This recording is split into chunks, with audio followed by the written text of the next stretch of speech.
By பண்ணுறதுக்கோ செல் பண்ணுறதுக்கோ ஏகப்பட்ட ஸ்ட்ராட்டஜிஸ் இருக்குது. இப்படி பை பண்ணுங்கள், இப்படி பண்ணுங்கள், அதை பண்ணுங்கன்னு சொல்லிட்டு நம்ம நிறைய வீடியோஸ் பார்த்துருப்போம். எவ்வளோ ஸ்ட்ராட்டஜிஸ் இருந்தாலும், எவ்வளோ இண்டிகேட்டர்ஸ் இருந்தாலும், நம்ம எவ்வளோ டிசிப்ளின்லாம் ட்ரேட் பண்ணாலும் நம்மளுக்கு ஏன் லாஸ் ஆகுது அப்படின்றத இன்றைக்கி இந்த வீடியோவில் சொல்ல போகிறேன். ஜஸ்ட் 3 மினிட் 4 மினிட்ஸ்க்குள்ளே நான் சிம்பிளாக சொல்லி முடிச்சிடுறேன். ஏன்னா எனக்கும் வள வள தொலான்னு பேசினா பிடிக்காது. அதே தான் உங்களுக்கும் நினைக்கிறேன். ஆக்சுவலாக இங்கே பாருங்கள் ஃப்ரெண்ட்ஸ், என்னென்னா பொதுவாக பார்த்துங்க நம்ம மூளையில் டோப்பமைன்னு சொல்லிட்டு ஒரு ஒரு கெமிக்கல் சுரக்கும். நம்ம நிறைய பற்றி கேள்விப்பட்டிருக்கோம். ஆக்சுவலாக அந்த டோப்பமைன் பாருங்கள், அந்த டோப்பமைனோட வேலையை என்னென்னா, நம்மளுக்கு ஒரு ஒரு எது ரொம்ப எக்ஸைட்மெண்ட் கொடுக்குதோ, அதாவது நம்மளுக்கு ஒரு எக்ஸைட்மெண்ட்டான விஷயங்கள் நம்ம பண்ணும்போது, ஒரு ஹையான விஷயங்கள் பண்ணும்போது அந்த டோப்பமைன் ரிலீஸ் ஆகுது. அந்த டோப்பமைன் ரிலீஸ் ஆகும்போது நம்மளோட மூளைக்கு நம்ம மூளையே வந்து என்ன ஆயிடுதுன்னா, ஒரு பயங்கர ரிஃப்ரெஷ் ஆகிடுது. ஸோ மூளைக்கு வந்து அப்பப்போ டோப்பமைன் தேவைப்படுது. நம்மளுக்கு எப்படி வந்து 3 வேளை சாப்பிடணும் அப்படின்றது, நம்மளுக்கு எப்படி பசி எடுத்தால் நம்ம சாப்பிட்ணும், 3 வேளை கம்பல்சரி நம்ம சாப்பிட்ணும் அப்படின்றது எப்படி இருக்கோ, அதே மாதிரி மூளையை பொறுத்த வரைக்கும் டோப்பமைன் ரொம்ப ரொம்ப முக்கியம். ஸோ மூளை அடிக்கடி என்ன பண்ணுதுன்னா, அந்த டோப்பமைனை ரிலீஸ் பண்ணுறதுக்கான வேலைகளை செய்யுது. டோப்பமைன் எப்போ ரிலீஸ் ஆகும்னா, நம்மளோட ஹை மூமெண்ட்ஸ் இருக்குல்ல, நம்மளுக்கு பயங்கர எக்ஸைட்மெண்ட் கொடுக்கும்ல, அந்த மாதிரி விஷயங்கள் பண்ணும்போது தான் டோப்பமைன் ரிலீஸ் ஆகுது. டோப்பமைன் ரிலீஸ் ஆகும்போது மட்டும்தான் மூளை குதூகலமாகுது. அப்போது இதுலேருந்து ஒரு சைக்கிள் என்ன புரியுதுன்னா, டோப்பமைனை, அதாவது நீங்கள் எந்த விஷயத்துக்கு அடிக்ட் ஆகிறீங்களோ, எந்த விஷயம் உங்களை மோட்டிவேட் பண்ணுதோ, எந்த விஷயம் உங்களை ரொம்ப ஹையில் கொண்டு போதோ, ஒரு சாட்டிஸ்ஃபேக்ஷன் கொடுக்குதோ, அதை பண்ண வைக்கிறது தான் டோப்பமைனோட வேலை. ஸோ ஃபார் எக்ஸாம்பிள் பாருங்கள், உங்களுக்கு நீங்கள் ஒரு குட்டி குட்டி ட்ரேட்ஸ் எடுத்திருப்பீங்க. குட்டி குட்டி ட்ரேட்ஸ் எடுத்துகிட்டு சின்ன சின்ன ப்ராஃபிட்ஸ் பண்ணியிருப்பீங்க. ஆனால் உங்கள்கிட்ட சூப்பரான ஸ்ட்ராட்டஜி இருக்கும், நல்ல டிசிப்ளினான ஒரு ஸ்ட்ராட்டஜி இருக்கும், டிசிப்ளினாக ட்ரேடும் பண்ணியிருப்பீங்க, எல்லாமே இருக்கும். எண்ட் ஆஃப் தி டே நீங்கள் ப்ராஃபிட்டே பண்ணியிருக்க மாட்டீங்க. காரணம் என்னென்னா, உங்களுக்கு அந்த டைமில் நீங்கள் ஒரு 10 பாயிண்டில் எக்ஸிட் ஆகிருப்பீங்க, ஒரு சின்ன ப்ராஃபிட்டில் வெளில வந்திருப்பீங்க. அதுக்கப்புறம் மார்க்கெட் பயங்கர ஹையில் போயிருக்கும். ஸோ நம்ம பொசிஷனை ஹோல்ட் பண்ணியிருந்தால் மேபி நம்மளோட லாஸ் ரிக்கவரி ஆகிருக்குமோ, சரி இன்றைக்கி ஒரு 50,000 சம்பாரிச்சிருக்கலாமே, இன்றைக்கி ஒரு 10,000 சம்பாரிச்சிருக்கலாமேன்னு உங்களோட மூளைக்கு நீங்கள் ஒரு இன்ஸ்ட்ரக்ஷன் கொடுக்குறீங்க இல்லையா, அந்த ஹை மூமெண்ட்டை மறுபடியும் மார்க்கெட்டில் க்ரியேட் பண்ணுறதுக்காக இதுங்க பாருங்க என்ன சொல்கிறாங்கன்னா, it creates the sensation pleasure of satisfaction. அதாவது என்ன சொல்கிறாங்கன்னா, நீங்கள் எப்போல்லாம் இந்த இன்ஸ்ட்ரக்ஷன் உங்கள் மூளைக்கு கொடுக்குறீங்களோ, அப்போல்லாம் உங்களோட மூளை என்ன பண்ணுன்னா, அடுத்து அந்த மாதிரி ஒரு மூமெண்ட்டை க்ரியேட் பண்ணுறதுக்கான சுச்சுவேஷனை தேட வைக்கும். ஸோ அதனால் உங்களுக்கு போதும், எனக்கு 10 பாயிண்ட்ஸ் கிடச்சிருக்கு போதும், இன்றைக்கி எனக்கு 500 போதும் அப்படின்னு நீங்கள் சொல்லி உங்கள் மூளையை சொல்லி நீங்கள் மூளையை ட்ரெயின் பண்ணிட்டீங்கன்னா, மூளை இதுதான் நம்மளோட டோப்பமைன் நினச்சிட்டு உங்களை அதை நோக்கி, இது வந்து ஓவர் டேயில் வராது.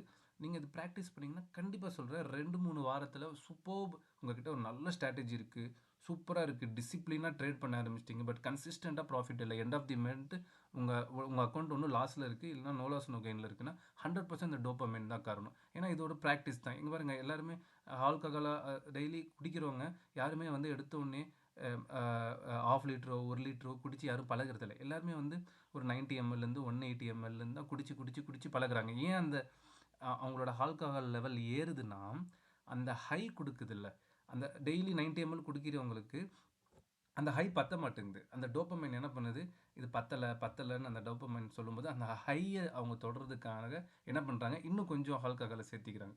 ஸோ அதுதான் ரீசன். உங்ககிட்ட என்ன இந்த டோப்பமைனை மட்டும் நீங்கள் கண்ட்ரோல் பண்ணலன்னா, உங்ககிட்ட என்ன ஸ்ட்ராட்டஜிஸ் இருந்தாலும் சரி, உங்ககிட்ட என்ன டிசிப்ளின் இருந்தாலும் சரி, கன்சிஸ்டண்ட்டாக உங்களால் ப்ராஃபிட் பண்ணவே முடியாது. எண்ட் ஆஃப் தி டே நீங்கள் லாஸ் தான் ஆப்பீங்க. ஸோ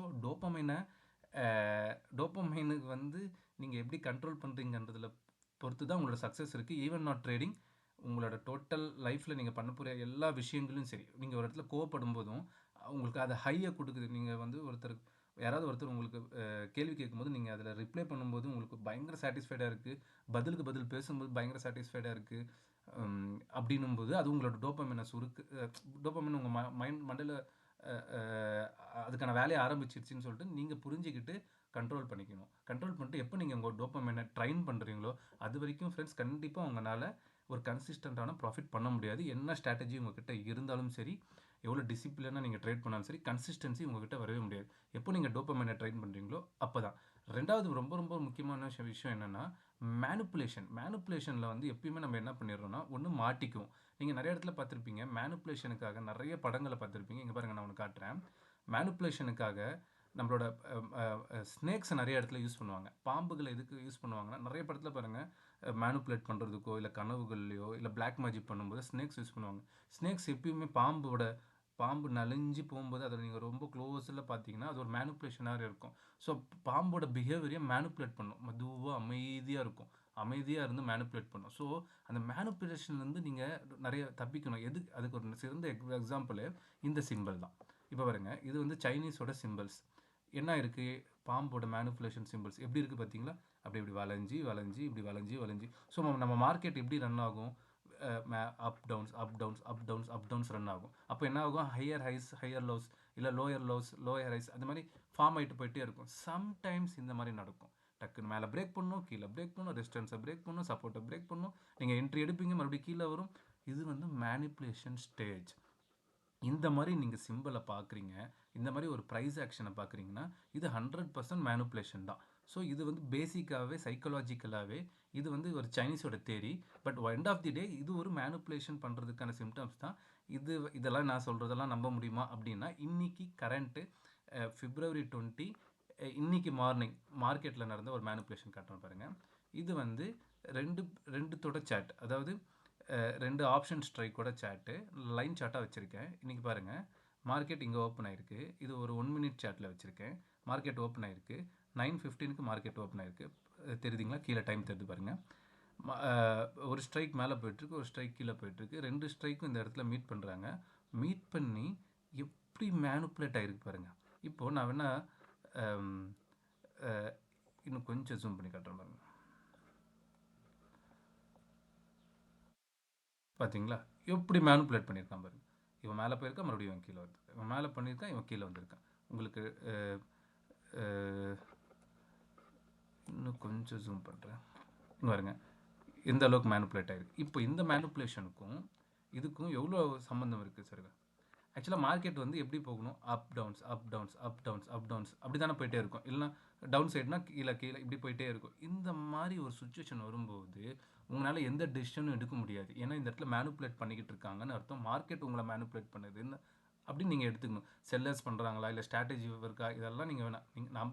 இப்போ நம்ம ஒரு மேனுப்புலேஷன் டைமில் இருக்கும். அடுத்து ஏதோ ஒரு எப்போல்லாம் மார்க்கெட்டில் இந்த மாதிரி மேனுப்புலேஷன் நடக்குதோ அப்போல்லாம் பிக் மூவ்ஸ் வரும். நீங்கள் வேணால் பேக் டெஸ்ட் பண்ணி பாருங்கள். இங்கே பாருங்க, இந்த இடத்துல மேனுப்புலேட் ஆகும்போது 2 ஸ்ட்ரைக் ப்ரைஸும் எவ்வளோ இருக்குன்னா 144 ருபீஸ் இருக்குது.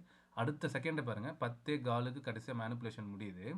அடுத்து பாருங்கள், அடுத்த ஆஃப் அன் ஹவர்லேயே 140 இருந்த ஆப்ஷன் ஸ்ட்ரைக்கு அரௌண்ட் 200 போயிடுச்சு. கிட்டத்தட்ட 60 பாயிண்ட் ஏறி இருக்குது.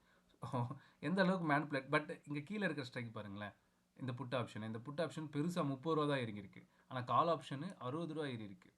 ஸோ இதுலேருந்து என்ன தெரியுதுன்னா, நீங்கள் மார்க்கெட்டில் 2 விஷயம் மறுபடியும் இன்னொரு வாட்டி எக்ஸ்பிளைன் பண்ணிடுறேன். உங்கள்கிட்ட ஸ்ட்ராட்டஜிஸ் இருக்குது, உங்கள்கிட்ட டிசிப்ளின் இருக்குது, பட் உங்கள்கிட்ட கன்சிஸ்டன்ஸான ப்ராஃபிட் இல்லை அப்படின்னா, டிசிப்ளின் அண்ட் மீன் நான் ரெகுலராக ட்ரேட் பண்ணுறேன் ஆனால் என்னால் ப்ராஃபிட் பண்ணேன் அது கிடையாது. நான் என்ன சொல்ல வரேன்னா, முதல்ல உங்களோட டோப்பமைனை ஹை மூமெண்ட்ஸ்லேருந்து தவிர்த்துருங்க.